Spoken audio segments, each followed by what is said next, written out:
السلام عليكم، عاملين ايه؟ يا رب تكونوا كلكم كويسين. يا رب تكونوا كلكم كويسين. صح كده، ما علينا. الفيديو ده صغير شويتين. حاجه في السريع كده يعني. حابب انوه فيه عن حاجتين.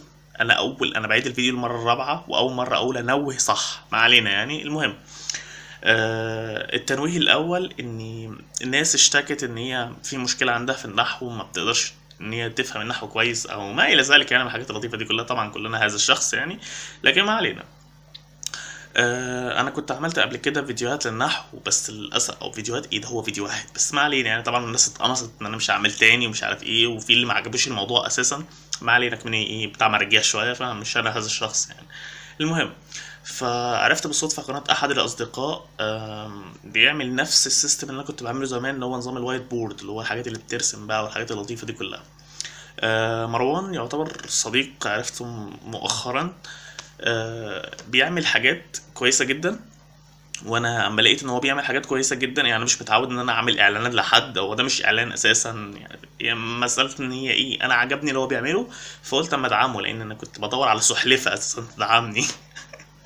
ما علينا. فلو انتوا حابين، خصوصا ان مروان بيعمل حاجات كويسه، فبما اني ايه حبيت اكون وسيط بينكم وبينه يعني.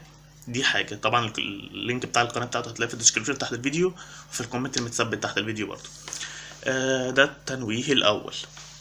التنويه التاني بقى، بما اني تقريبا بكره او النهارده الاربع. المفروض في فيديو هيتصور النهارده، وهينزل يوم الخميس الساعة 8 بالليل اعتقد. وانا طبعا من ضمن الحاجات اللي هعملها ان انا مش هنزل فيديوهين كل اسبوع، او ممكن انزل فيديوهين كل اسبوع يعني لو لقيت الظروف سامحة.